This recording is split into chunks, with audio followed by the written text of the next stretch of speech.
A 29-year-old walks into a car dealership on a Saturday. He's not in a rush. He's informed. Good credit score, steady job, done his research. 90 seconds after walking in, a salesperson greets him. The lighting is warm, the showroom smells good. He test drives the car, likes it, gets walked into a back office, and 47 minutes later, he signs a 72-month loan at 7.9% interest. Same car, same trim level, same man. If he had waited 48 hours and financed through his credit union with a competing offer in hand, he would have paid $7,200 less, not for a different car, for the exact same decision made on a different timeline. That $7,200 didn't go to the car. It went to the environment. Here's what I want you to understand before anything else. Your worst financial decisions aren't happening because you're bad at math. They're not happening because you don't understand compound interest or APR. They're happening because you're making major financial commitments inside environments that were specifically designed by architects, by psychologists, by salespeople to close your decision window before the rational part of your brain can engage. And in this video, I'm going to show you exactly how that mechanism works, what it's doing inside your brain in real time, and a three-stage protocol that eliminates it entirely. If you apply this to one decision this year, research suggests it's worth between $3,000 and $20,000 to you, depending on what you are about to sign.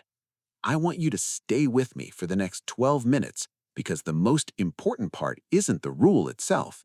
It's the specific three questions inside stage 3 that actually tell you when to walk away and when to go ahead. Most people never hear those questions. They're the part of this framework that changes how you evaluate every financial decision for the rest of your life. I'm Yash, and I want to be clear up front. This is education based on behavioral research, not personal financial advice. Your situation is yours, but what I'm about to walk you through changed the way I think about every major commitment I face, and I think it'll do the same for you. A 2019 study published in the Journal of Consumer Psychology found that the gap between initial financial product presentation and signed commitment for high-regret purchases, car loans, credit card balance transfers, home equity lines, averaged between 8 and 14 minutes at the point of sale. 8 to 14 minutes for a decision that will cost them money every single month for the next 5 to 7 years. That 10-minute window isn't a bug in the system, it's the product. Here's what's actually happening inside that window biologically.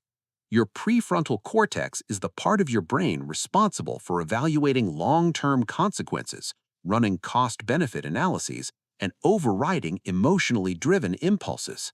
Neuroscience researchers at UCLA have documented that the prefrontal cortex requires time and low cortisol conditions to fully engage on complex financial evaluation.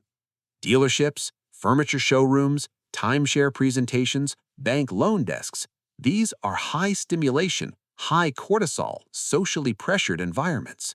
Your prefrontal cortex is functionally suppressed. You are making a 7-year financial commitment with the decision-making capacity of someone who just got off a roller coaster. That is not a metaphor.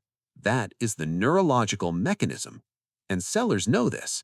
Not all of them consciously. Many are just running a script their manager handed them. But that script was engineered with this exact knowledge in mind.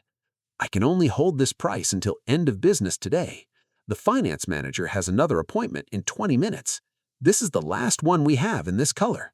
Every single one of those phrases has one function: shrink your perceived decision window before your brain has a chance to recover. So what beats it?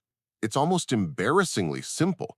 Before you commit to anything, you ask for the full written terms, the complete loan documents, the contract language, the fee schedule, the cancellation policy, and you physically leave the building. Not let me think about it in the parking lot. Leave. Go home. If the seller tells you they cannot give you written terms to take home and review, that is your answer. That is the only answer you need. Then you wait the full 48 hours, not overnight, not 24, The research from behavioral economists at the University of Chicago supports what practitioners in consumer finance have observed for decades. Buyer's remorse peaks at 18 to 22 hours after a high-pressure sale. Your emotional high from the environment fades, but your cognitive clarity doesn't fully return until hour 36 to 48. The window isn't arbitrary, it's calibrated to the neuroscience. Then, and this is the part I want you to screenshot or save, you run 3 questions. Question 1. If I had found this product online with no salesperson involved, would I still pursue it? Question 2. What is the total cost of this commitment? Not the monthly payment, not the promotional rate, but the full dollar amount I will pay if I take this to completion. Question 3. What is my 30-day regret probability? What is the honest likelihood that 30 days from now I will wish I had walked away? If the answer to question 1 is no, walk away.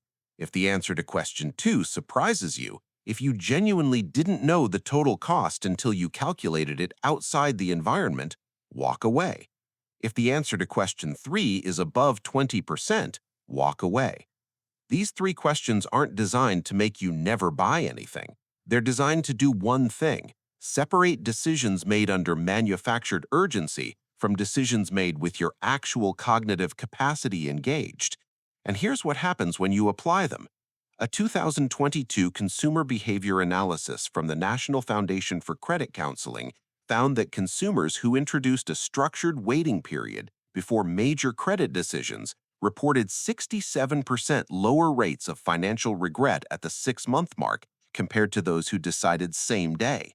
67%, not from better income, not from financial expertise, from time. Now, the threshold matters. For purchases between $500 and $2,500, a mattress, a phone on a financing plan, a piece of furniture, 48 hours is sufficient.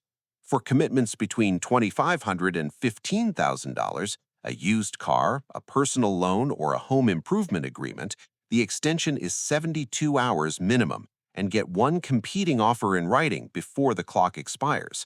For anything above $15,000, a vehicle, a home equity loan, or a refinancing agreement, the minimum window is 1 full week.